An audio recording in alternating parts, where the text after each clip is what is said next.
I am seriously thinking of running for president. That's right. Howard Schultz could be running for president in 2020, or as they called it at Starbucks, venti venti. Joining us now, the former chairman and CEO of Starbucks, Howard Schultz. He's out with a new memoir entitled From the Ground Up, A Journey to Reimagine the Promise of America. MSNBC contributor Mike Barnacle joins us for the conversation as well. Good to have you, Mike. Well, Howard, what's been going on with you this week? I'm still addicted to my coffee. I think we need a little decaf this morning. Don't you think? Oh, I always have the 2 shots, and I can't help myself. Decaf. Yes. No, yeah. So talk about the first couple of days, getting out there, getting the message. Well, I must be doing something right to create so much interest and backlash from the Democratic Party. I mean, some of it is a surprise, but we expected to see some of the level of vitriol, but not to the extent it's been. But I mean, let's look at the facts of what I've tried to say. On 60 Minutes, I've specifically said I am seriously considering running for president as a centrist independent. Why? Because I've reached a conclusion that regardless of the situation, whether we're talking about comprehensive tax reform, immigration, all of the issues that the current government, both parties, have been unwilling and unable to solve, that whether a Democrat wins the presidency or Donald Trump gets reelected, I hope not, nothing is going to change because our politics and our government is broken. So let me ask you this: how did you get to the point of thinking, hey, maybe this is going to happen? You know, obviously, Mike Bloomberg's been thinking about this for a long time, has tons of money, and he always concluded, every time he looked at it, that you couldn't get to 270. It would end up in the House of Representatives, and whatever political party ran the House of Representatives would select their candidate as a president. What did you see that he didn't see? Well, first off, I respect Mike Bloomberg, but he's not the proxy for what's going to happen in 2020. And if he would have run in 2016, he might be the president today. He probably regrets that. But what did I see? What I see is for the last 3, 4, 5 presidential elections, only 8 to 10 battleground states have pretty much controlled and predicted who is going to be president. What if the possibility of an independent person could capture the imagination of the 42% people who affiliate themselves as an independent, which is more than either party? And what if Republicans and Democrats, lifelong, are looking for a home? They're not going to vote for a left-wing Elizabeth Warren, Kamala Harris candidate. They don't want to re-elect Donald Trump. But what if there's a new person? And what if for the first time in 40 years, a 50-state in which I'm on every ballot really matters, and instead of 8 to 10 battleground states controlling who's going to be president, everyone's vote, all 50 states. And so what I've concluded, everybody's vote. So should we should we get rid of the Electoral College? So no, that's what. Let me finish. Every count? No, absolutely not. Vote counts? No, let me finish. So what I believe is if we proceed, we will be on the ballot of every state. We've done that work, and we can get to 270 because all 50 states will matter, not 8 to 10. And so I've done the work. I've spent the last year looking at this thoroughly. Mike Bloomberg is not my proxy. A Democrat is not going to be able to, all of a sudden, if a Democrat becomes president, all of a sudden the government's going to start working. Nothing's working. So I believe, just imagine the mandate that if an independent person could get elected, and if I was fortunate enough to win the presidency, the power of the people speaking in such a loud voice, that we could transform the government finally and get people. By the way, let me just say, Mike Bloomberg is not our proxy either. That Willie and I keep asking him to let us, have some of his money. That's a hard. Want some of his money? Howard, there are 2 strains of the criticism. By the way, you haven't gotten into the race yet. You said you're thinking about getting into the race. The one strain is what we heard from Mike Bloomberg, who says, Howard, I respect you, but I've been there. You can't win as an independent. The other strain of it was captured, I think, this morning. Jim Messina, who of course led President Obama's campaigns in 2008 and again in 2012 and is viewed as the mastermind behind that, said this, quote, of you, "He can't win, and he could seriously damage our ability to beat Donald Trump. He should either run as a Democrat or spend his time and money doing something that won't ruin the world." That's from Jim Messina. Why not just run as a Democrat? We know you are a Democrat. You've given to Hillary Clinton. You've supported her candidacy. I have been a Democrat, but I am. So are you no longer a Democrat? No, I'm not a Democrat. I don't affiliate myself with the Democratic Party, who's so far left, who basically wants the government to take over health care, which we cannot afford, the government to give free college to everybody, and the government to give everyone a job, which basically is $40 trillion on the balance sheet of $21.5 trillion. We can't afford it. What can we do? What we need is comprehensive tax reform. What we need is sensible solutions to immigration. All of these things cannot happen under the current environment. Now, I've also been criticized for being a billionaire. Let's talk about that. I'm self-made. I grew up in the projects in Brooklyn, New York. I thought that was the American dream, the aspiration of America. You're going to criticize me for being successful when in my company over the last 30 years, the only company in America that gave comprehensive health insurance, equity in the form of stock options, and free college tuition, and Elizabeth Warren wants to criticize me for being successful? No. So let me just follow up on that, Howard, because I think the criticism is not that you want to run for president. The criticism is that if you do run in this middle lane where votes are so precious, as we saw last time, you could steal just enough to cost Democrats the election. So why not? Really, it's not true. But why not make the argument you just made within the Democratic Because primary? I would have to be disingenuous to run as a Democrat because I do not believe in what the Democratic Party stands for, and most importantly, the American people. Not the people in Washington and not the people in New York. The American people want a change. The American people realize the government is not working. Right. It's not a statistic that 40% of American people don't have $400 in a bank, or 5 million kids in America are not in school and not work. Those are not statistics. Those are people. But not all Democrats want Medicare. I want to help You're them. citing Kamala Harris and Elizabeth Warren. Not all Democrats want Medicare for all. Why couldn't you get in the Democratic race and make the case you're making right now as a centrist Democrat? Because I think the country needs transformation. The government needs to be disrupted. It's not working. How much evidence do you have? Give me one thing. Show me one thing in which you can say firmly the government is really working. We don't have the shutdown of the government for a month. 800,000 people not working. What's working? I mean, I spent the last 5 years really spending a lot of time with veterans, trying to understand the veteran issue, in hiring veterans, in giving money to veterans. And then I went to the VA. You know what the budget is for the VA? You have any idea? Massive. Take a guess. Take a guess. I don't have the number off. Just take a guess. Anyone? $40 billion. $200 billion. The VA. $200 billion. It's tragic. There's nothing working in the government.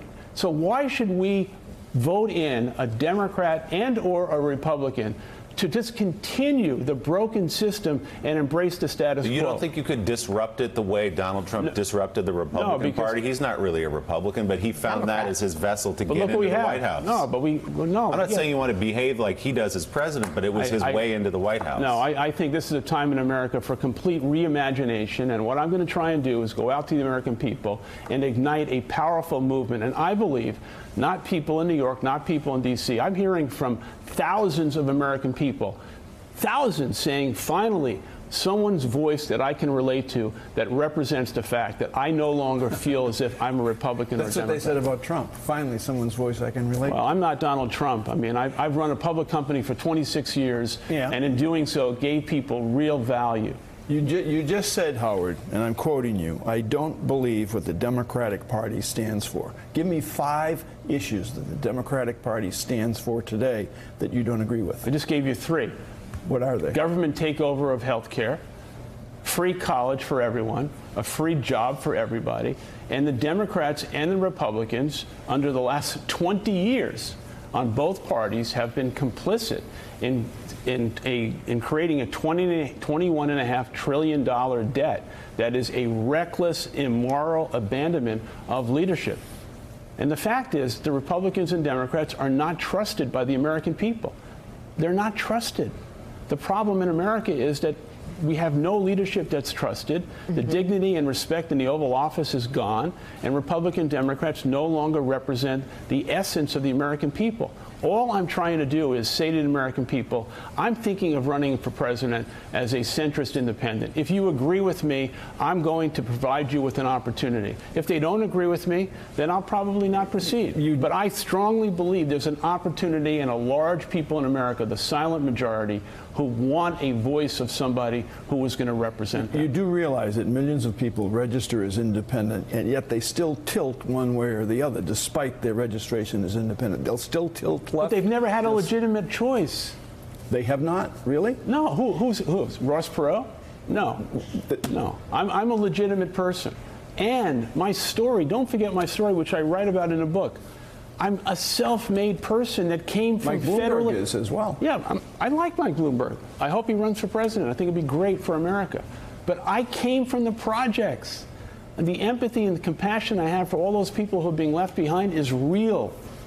So when people say to me, you're a billionaire, yeah, but I'm part of what I thought was the prospect of the promise of America. Work hard, create opportunity, your station in life doesn't define you. That's me.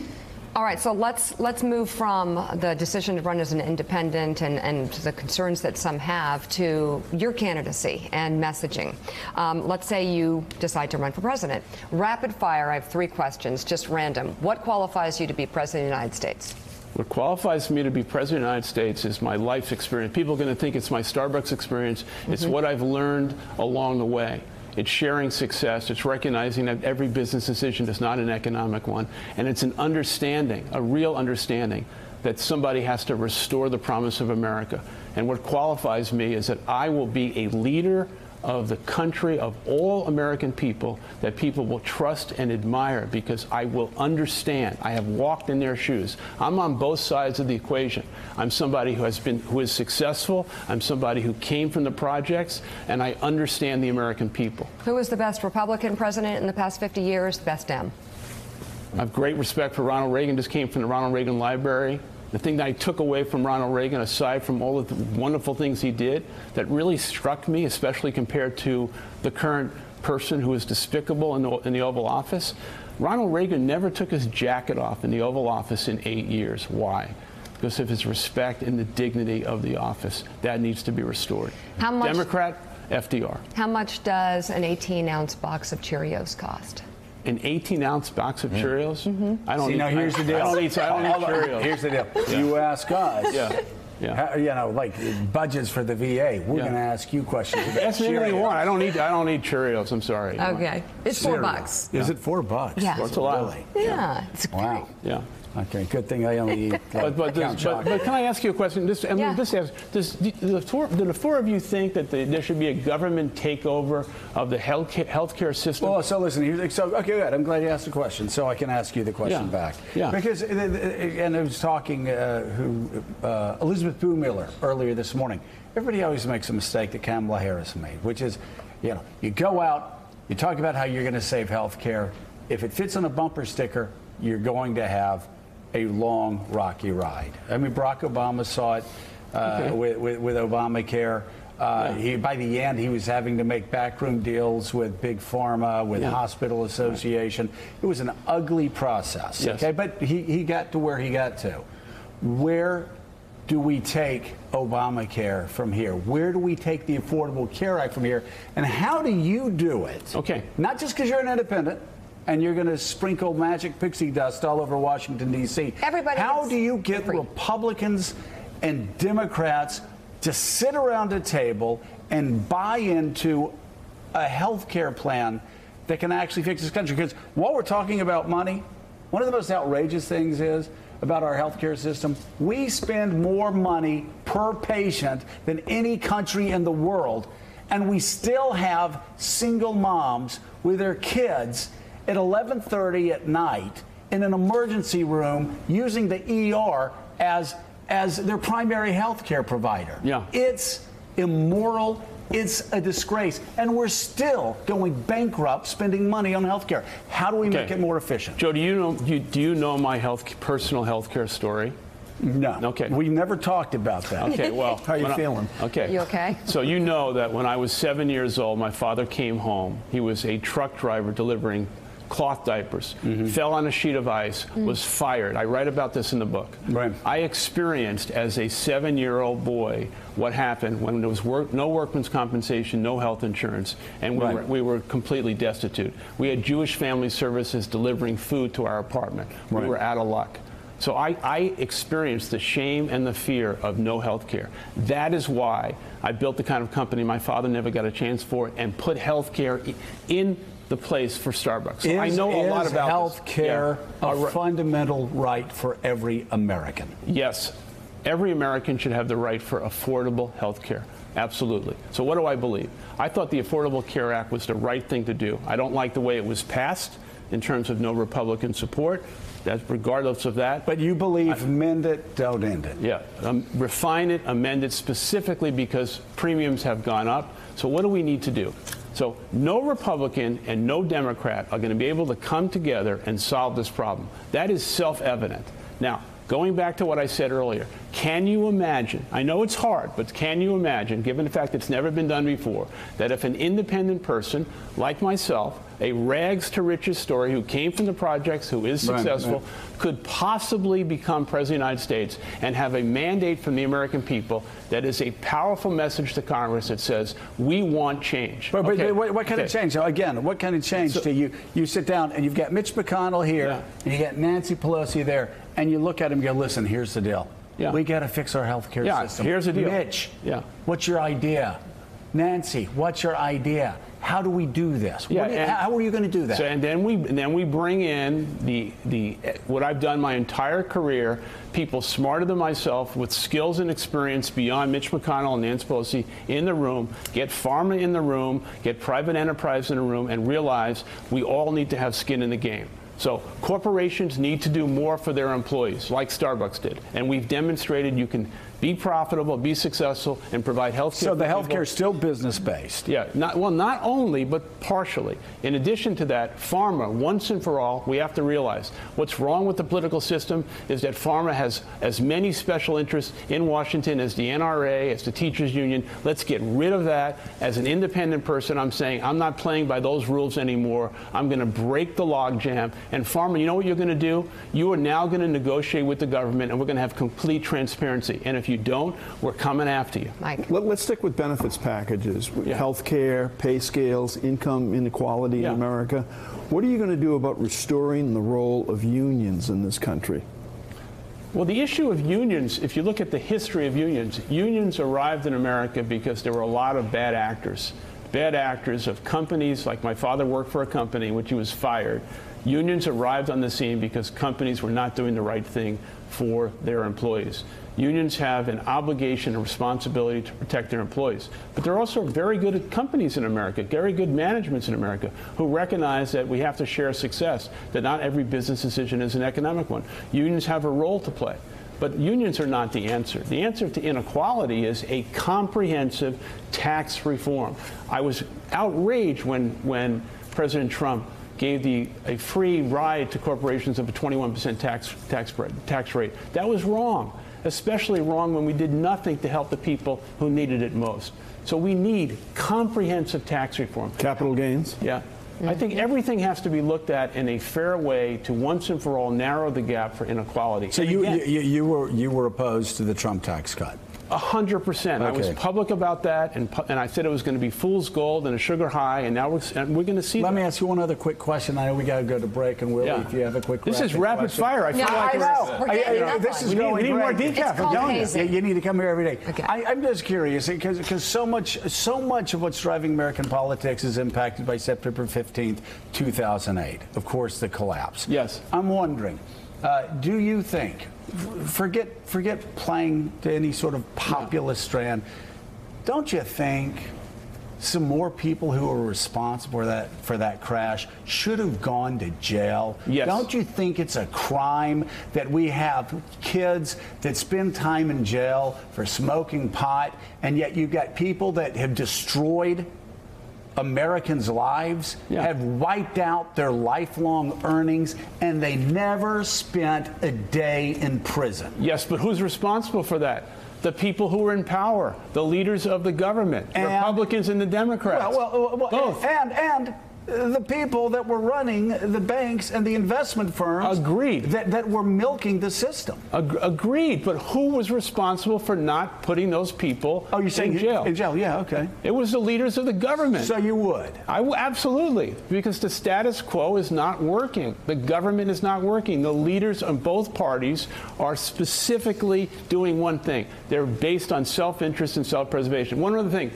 I know you're going to get to the book, which I love. One other thing. If you're a Democrat or Republican today, and you just want to go 5 inches away from the ideology of the party, you know this, you're out. Yeah, it's unbelievable. So our democracy. I always said it's like The Godfather.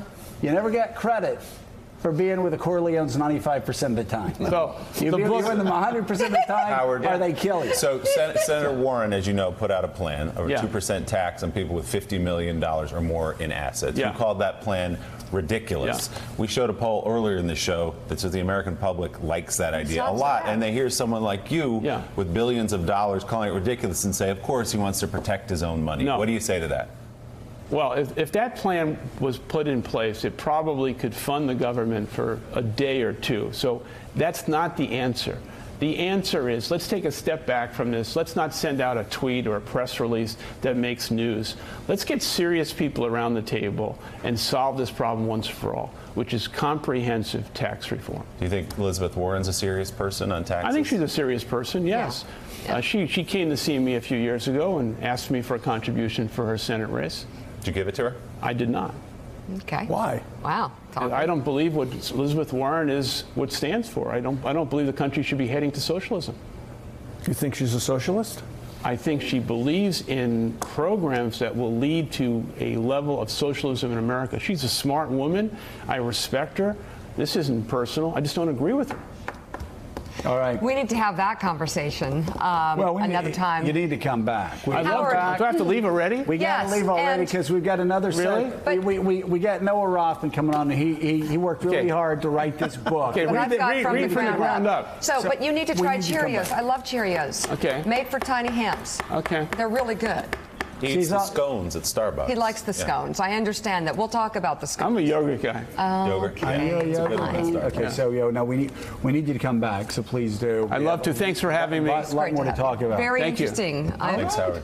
I'm concerned, but I'm very intrigued. The thing is, I know Democrats are concerned. I would just say right now, just so I can have hate on Twitter all day. Yes, here we go. Just launch it. If you had come here and said, I'm running as a Democrat, then every headline tomorrow would be that you have filled the space of Joe Biden and that you would be the candidate to watch out for.